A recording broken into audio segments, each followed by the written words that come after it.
saya yakin sih penguasa ataupun pejabat-pejabat penting untuk belajar komunikasi lebih ini. Iya Bang ya. Tapi kalau orang tua kita dulu ngasih tahu, yang pertama kali harus dipelajari itu tauhid. Tauhid ya. Tauhid. Bagaimana kita mengenal Tuhan dulu. Mengenal Tuhan dulu ya. Karena lagi-lagi komunikasi itu adalah bagian penting, bagian yang fundamental dalam kehidupan, dalam berinteraksi dengan manusia. Tapi kalau misalnya dasarnya itu busuk, yang kita komunikasikan itu hal yang busuk. Karena kan berbicara itu menarasikan sesuatu itu sama dengan membunyikan pikiran. Pikiran itu adalah terbangun oleh ideologi-ideologi. Oh benar. Jiwa-jiwa gitu. Kalau di dalamnya jiwanya, ideologinya emang dari sononya busuk, yang keluar itu dari mulutnya adalah bau busuk. Jadi, ya kan? Orang dilihat dari cara dia berbicara ya Bang ya? Iya. Orang dilihat dari cara berbicara karena yang dia bicarakan itulah isi pikirannya dan itulah isi hatinya. That's right. Makanya kalau kata ketahuan dong ya yang bicara hua itu berarti dalam hatinya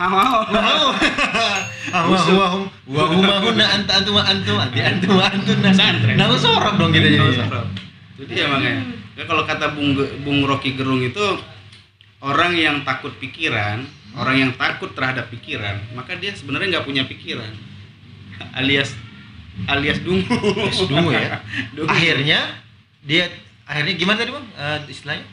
Ya akhirnya melakukan kekerasan, bukti bahwa kekerasannya. Iya, cenderung melakukan kekerasan. Karena dia tidak memiliki pikiran. Dia nggak memiliki pikiran. Iyalah, gimana mungkin mau membunyikan pikiran?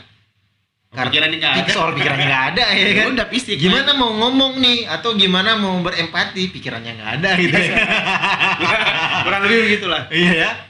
Jadi orang mau berbicara tapi nggak punya data yang mau disampaikan, gagasannya nggak ada, apa yang mau dinarasikan? Yang ada itu aing-weong, jadinya nggak jelas. Nah, jadi gimana sih caranya Bang biar mendapatkan gagasan itu? Gagasan itu ya harus sekolah. Sekolah ya. Sekolah. Pengertian sekolah ya, tidak harus dalam lembaga institusi pendidikan yang resmi. Kita bisa belajar dari membaca buku, kita bisa belajar buku, mengikuti pengajian, tabligh, kemudian mengenal tokoh, berdiskusi langsung. Kalau di zaman dulu mungkin metode belajar di Arab itu dengan talaki. Kita datang ke guru belajar langsung kayak gini misalnya. Oke. Talaki, dan makanya lebih sanad keilmuan ya, runtutan keilmuannya itu lebih tersambung gitu. Ya. Nggak ada murid yang ngarang gitu. Nggak ada yang absurd ketika berbicara. Nggak ngarang-ngarang, tapi dia benar-benar saya mengambil ilmu ini dari guru saya sehingga tersambung ke Rasul gitu. Nah, salah satu bentuk pembelajaran atau metode belajar yang dipelihara sampai hari ini gitu. Nah, itu bisa ditempuh kalau untuk itu. Ya bisa belajar sama Bung Rocky ya, kalau misalnya komunikasi filsafat bisa belajar sama Bung Rocky. Kalau komunikasi politik misalnya bisa belajar sama Bang Effendi Ghazali, guru besar UI politik ya kan. Misalnya gitu. Jadi banyak cara yang bisa ditempuh. Kalau mau belajar filosofer kopi sama Bang Nazir, sini aja. Ngopi aja dulu di sini, follow Instagramnya, kita diskusi bareng, Pak. Dan kadang kita bro, kadang nggak disengaja kayak kita hari ini nih.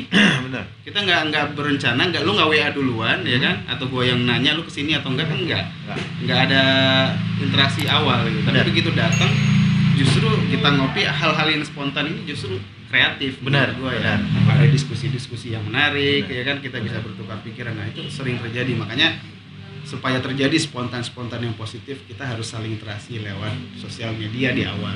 Benar. Ya kan, lewat follow Instagram, lewat diskusi video ini, komen. Betul sekali. Penegasan. Dan yang penting itu adalah ngopi. Ngobrol pintar sebenarnya. Ngobrol perkara iman juga boleh. Ngobrol perkara Islam, terserah antum yang teman-teman yang kasih kesimpulan. Betul. Kasih kepanjangannya. Selama itu positif. Oke. Jadi kalau itu cara yang paling standar tadi untuk mendapatkan ilmu ya.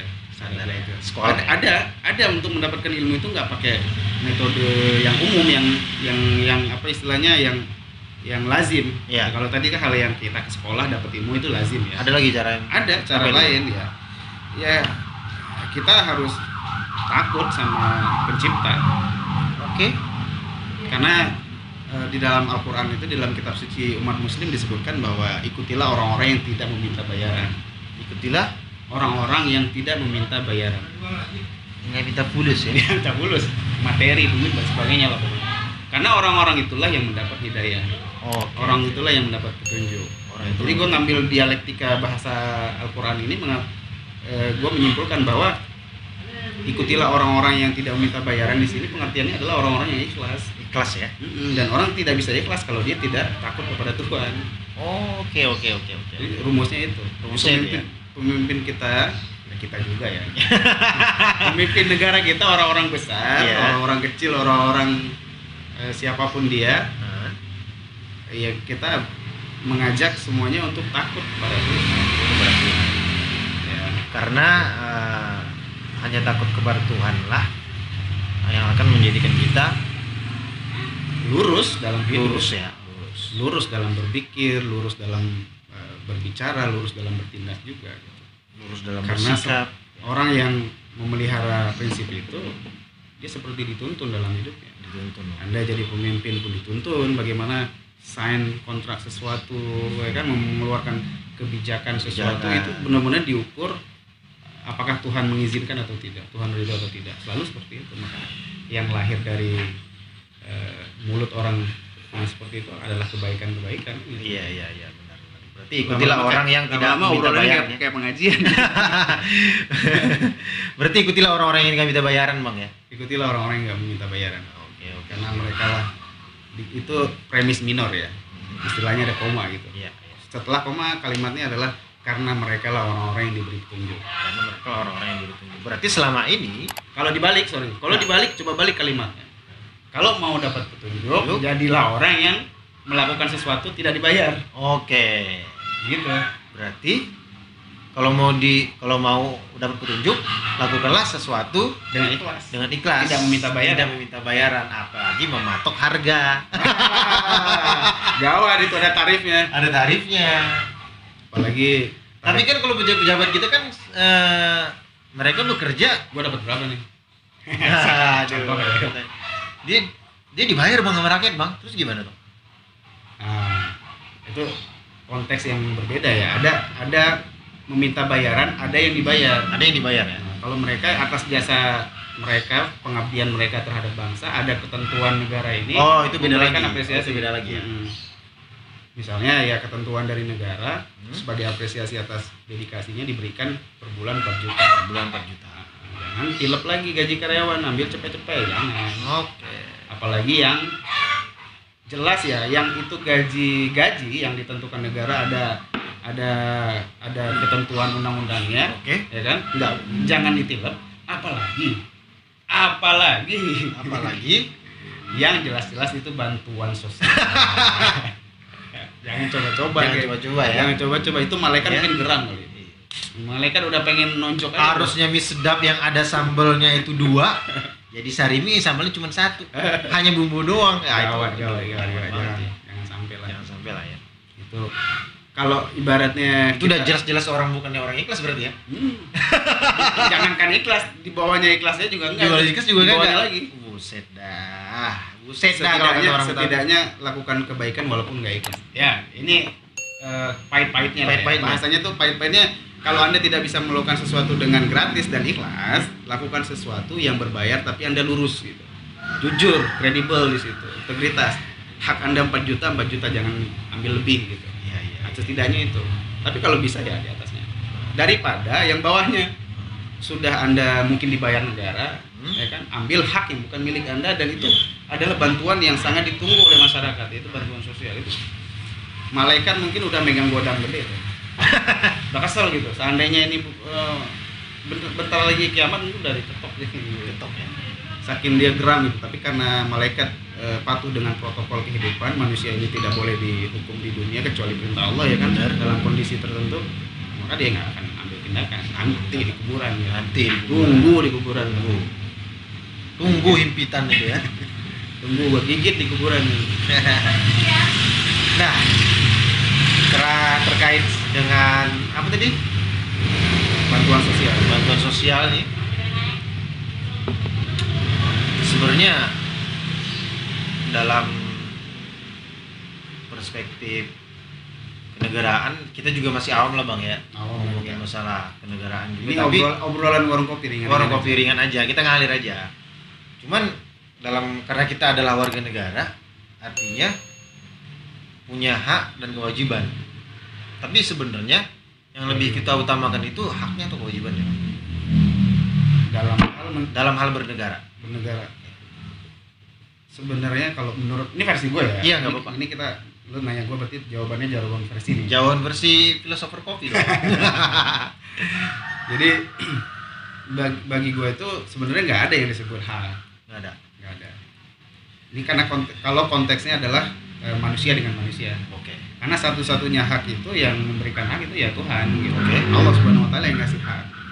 Gitu. Jadi kalau misalnya manusia dengan manusia itu semuanya kewajiban. Gue sama lu nih, kewajiban gue adalah bagaimana menyenangkan hati lo, udah. Dan gue nggak menuntut lu balas doang ke gue, nggak ada. Itu bukan hak gue gitu. Nah sebaliknya ketika konteksnya ada diri lo mewajibkan diri untuk menyenangkan gue. Yang terjadi apa kalau kayak gitu? Kita saling mewajibkan. Gue mewajibkan menyenangkan lo juga mewajibkan diri menyenangkan gue. Perlu minta nggak gue dulu? Lo juga nggak perlu minta kan? Karena kita saling mewajibkan diri. Yang terjadi adalah keseimbangan itu. Jadi ya kewajiban semua. Nah, satu-satunya konteks kalau ditanya kita punya hak, ada haknya, tapi hak kita adalah dengan Allah, dengan Tuhan gitu. Nah di dalam urusan dengan manusia tidak ada hak bagi manusia, yang ada kewajiban. Tapi kenyataannya yang saya lihat di lapangan itu adalah orang kebanyakan menuntut haknya. Nah itu problemnya kan. Contohnya kayak gua nih selalu menuntut abang untuk melayani. Peduli dong sama gua gitu. Tolong gua dong kalau lagi susah. Gua kan junior nih, ya Allah gua makan Indomie mulu nih bang. Kira transfer kayak sejuta gitu. Nah, faktanya di lapangan gitu bang. Bahkan hak untuk selalu dilayani itu semakin tinggi jabatannya, semakin tinggi strata sosialnya, dia semakin pengen dilayani dan dilayani.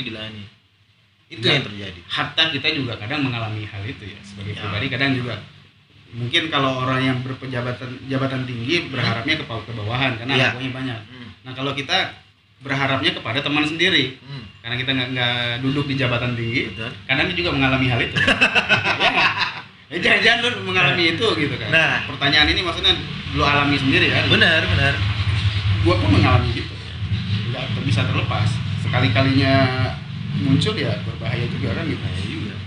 Kadang-kadang kita timbul rasa, ini orang gini amat ya gitu. Tapi kalau lu kalau lu muncul keinginan untuk dilayani orang gitu ya kan, rasa yang gua harusnya dipeduliin, yang lu lakukan apa waktu itu?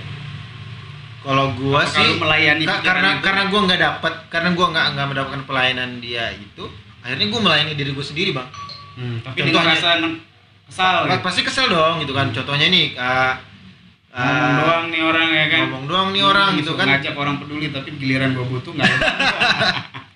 Nah itu dia contohnya ketika gue main ke tempat teman gitu kan, kan harusnya sebagai tamu kan gue yang dilayani nih, tapi ternyata gue nggak dilayani, ya udah gue melayani diri gue sendiri gitu. Padahal walaupun dalam hati agak kesel gitu.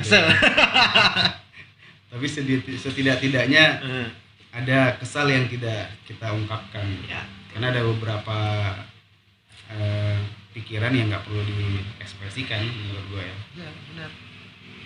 Jadi ada kalau istilah gue tuh kita boleh merasakan kesal tapi tidak usah diekspresikan. Kita boleh merasakan marah tapi tidak perlu diekspresikan pada konteks tertentu. Ya, tapi kalau misalnya ada seorang yang harus kedudukannya adalah seorang kiai misalnya, terjadi kezaliman dan Anda harus bersuara keras di situ, itu dibutuhkan untuk marah. Dibutuhkan untuk marah. Tapi kalau di situasi yang di lain, hal-hal yang urgent ya, tidak terlalu butuh, tidak terlalu perlu kita marah besar-besaran, ya hal itu nggak usah diekspresikan. Baik, jadi boleh marah di kondisi tertentu. Ya. Keren sih. Tapi gue mau balik lagi ke komunikasi. Komunikasi lagi. Balik lagi ke komunikasi. Ternyata komunikasi itu nggak hanya yang berbunyi, Bang. Bener nggak? Coba lu sebutkan dulu. Kayaknya gue baru dengar dari lu deh. Coba. Sebenarnya ternyata komunikasi itu nggak hanya yang verbal, tapi ada juga yang non verbal, Bang.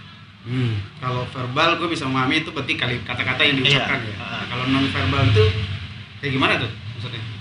Contohnya pandangan mata, terus kerutan wajah, terus apalagi gerak tubuh gitu, Gestur gitu. gestur, cara Itu juga panggil, gitu. komunikasi ya. Komunikasi tapi non verbal. Nah, gimana sih sebenarnya harus menyelaraskan dua jenis komunikasi ini?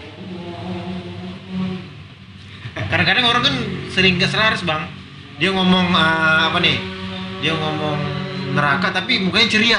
Neraka gitu. Kembali Kan kebalik, oke. Biasanya kan neraka itu kan ya apanya? Konotasinya kan adalah sesuatu hal yang mengerikan, harusnya dikasih 100.000 biasa aja makasih. biasa aja, makasih. Dikasih 1,5 juta makasih. Makasih. Biasa aja. Biasa berarti. aja. Nggak meningkat gitu. Nggak harusnya. meningkat. Gitu ya kan. Nah, itu yang kita bingung. Harusnya wah ini duit.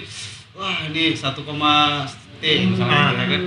Harusnya ya sujud syukur apa Iya. jingkrak-jingkrak apa guling-guling gitu. Ada ekspresi yang sesuai dengan tingkatan nikmat yang diberikan harusnya gitu. Nah, itu apakah komunikasi yang non verbal ini adalah ekspresi dari komunikasi verbal itu atau gimana? Atau dia pendukung atau tambahan? Gue terus terang baru dengar dari lu nih. Baru dengar ya? Ini jadi mungkin teman-teman juga ada yang baru dengar. Yang udah dengar keep silent ya. Keep silent. Berarti kita satu guru. Gue baru dengar, terus terang gue baru dengar. Jadi ada komunikasi verbal, yang kedua ada non verbal. Ya. Non-verbal. Kalau verbal itu kata-kata yang dinarasikan, Ya. diucapkan atau ditulis atau melalui media audio. Kemudian ada komunikasi non verbal, misalnya mimik tadi ya, terus gestur, kemudian ekspresi dan Ekspresi sebagainya. ya. Segala macam. Selama ini gue membedakan kalau itu ya ekspresi, mimik Ekspresi, dan mimik, ya. Ternyata kalau versi lo itu termasuk dalam komunikasi ya. Komunikasi Setelah non-verbal. dipikir-pikir ya juga itu Iya bagian dari komunikasi. Karena kadang ada kondisi di mana kita ngelirik bocah, dia lagi salah, kita lirik aja dia takut gitu. Takut ya. Paham berarti. Paham, Berarti ya. dari lirikan gue tuh ada pesan. Ada pesan dan ada bahasa. Nah, gitu. benar. Nah itu kalau menurut gua keduanya itu hanyalah bahasanya apa ya, istilahnya itu layarnya, layar. Seandainya ini contoh kayak handphone ini kan ada Ya, layar ya. betul, oke. Nah dari layar ini kita melihat ada gambaran, ada video, ada gambar, ada suara yang Oke. muncul dari dalam Layar handphone itu. ini. Ya. Nah tapi sebenarnya handphone ini di balik layar ini ada hal yang lebih rumit. Ah, Ada mesin di dalam. ada mesin dalam. Ada baterai di dalamnya, ada daya listrik yang hilir mudik masuk dan bekerja di dalam itu, ada mekanisme elektrikal yang ada di dalamnya, sama seperti manusia. Oke. Kalau manusia itu menurut gua ini kayak tangan misalnya ya kan, ini kan katakanlah ini udah masuk ke dalam layar gitu, Iya. wajah juga layar, suara juga layar, maka dia kedua elemen ini itu membunyikan apa yang ada di pikiran. Ya. Sorry. Ngopi dulu lah. Habis. Jadi dia hanya menampilkan, Ya. layar itu kan hanya menampilkan apa yang ada di dalam komponen yang rumit itu. Ya. Gitu. Kalau handphone berarti mesin yang cara kerja mesin itu ditampilkan melalui layar gitu kan. Ya. Nah, verbal non verbal itu hanyalah tampilan layar yang menampilkan apa yang ada di dalam otak manusia, apa yang ada di dalam pikiran manusia, sehingga layar itu tidak pernah salah Nah, itu nggak pernah salah. karena dia hanya menampilkan. Yang salah itu adalah mesin. Oh. Cara kerjanya di dalamnya Oke, itu oke, kan, oke. elektrikal yang mungkin ada yang error, ada yang korslet di dalamnya. Berarti dalam Gitu. Kalau itu versi gue, jadi Ya. tangan, sorot mata, ekspresi wajah, mimik, kemudian gerak tangan, gestur tubuh dan sebagainya, Ya. menurut gua dia nggak pernah salah, nggak pernah salah. nggak pernah salah. Terus yang salah itu? Iya. Iya. Iya. Apakah yang salah itu adalah pemerintah? Yang salah, yang salah itu bukan ibu yang mengandung. Oke. Bukan ibu Apakah yang salah penegak. penegak hukum? Aduh. Ya kan? Sensor. Ataukah yang salah itu adalah jalan tol?